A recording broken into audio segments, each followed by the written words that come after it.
As a 17-year-old school student, Losi Filipo committed an assault on 4 people, including 2 females. About a month ago, the now 18-year-old Losi Filipo, who was a rugby player for the Wellington Lions, was discharged without conviction. And Dominic George, the melee since then has been loud, has been proud, and since the news came out 3 or 4 days ago, Losi Filipo and the Wellington Lions have now decided to part ways, and he is no longer contracted to New Zealand Rugby at all, I don't think. No, not at all. And a lot of people say, well, the right decision has been reached here. The interesting point is, so it was about a month ago, so the Rugby Union, Wellington Rugby Union, have kind of been sitting on their hands on this one, waiting to sort of see what would happen, I guess. The public outcry has been of such a nature, and it has been loud and clear, hasn't it, that they've sort of been backed into a corner and left with no choice but to come to some sort of agreement with Filipo in terms of getting this contract terminated, which raises questions, I guess, as to the seriousness, the intent with which rugby is trying to stamp out incidents, off field for contracted players. And it's not without precedent, Pat, that sports, notwithstanding what happens in the court of law, but sports do take recourse from time to time for players that are under their jurisdiction, under contract to that particular governing body.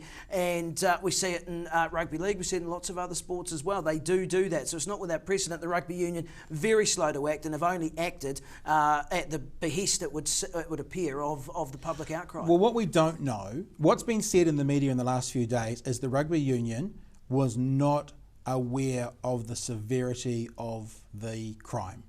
Well, it's not technically a crime because there was no conviction, but the event, which means if they've only just found out in the last couple of days, but that even raises a whole bunch of questions. Like, for example, so why did they not talk to the guy? Why did they not know? Is that willful ignorance? If they got a guy, if your employer, you were in trouble with the law for whatever reason, and you were working for an organisation, I'm sure that a representative from that organisation would be keeping tabs on exactly what the charges are, what the case was, how it proceeded, and the eventual outcome of it. Yeah, you got no argument with me, because that's the other point. If they weren't aware, then there's other questions. The other thing is, if the Wellington Rugby Union were aware, and it was bad enough for them to separate ways today, why didn't they do it a month ago? Well, this is exactly right. And again, it comes back to the public outcry. So look, no winners in this particular scenario. There never is with these off-field incidents. Maybe one winner. Okay, tell me. NRL might be a winner. They might have themselves a new young player in the next few months. Well, might get signed up over there. Might fit the rugby league mould. Oh, will I get in trouble for that? I'm not sure, but I'm just but in the rugby league, it seems to be that rugby league, they get away with that sort of. The product on the field gets away with that sort of thing. I also want to say though as well, because this conversation has now evolved into a bigger conversation around the justice system.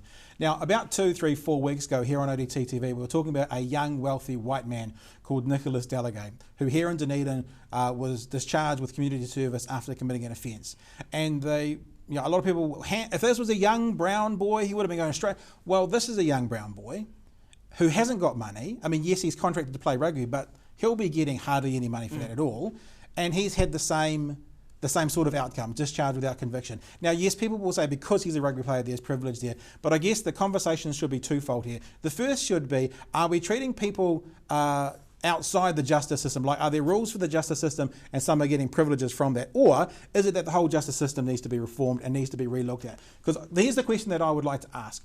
If this was an 18-year-old medical student, promising medical student at University of Otago, I wouldn't be surprised if he also got a discharge without conviction. Discharge without conviction, yeah, you may well be right there. The other question... So that means that it's about the system, not about this case. And the other question that would have to be raised is, you talk about the race issue, the young white boy versus the young brown boy, and you could ask the question, does rugby trump race?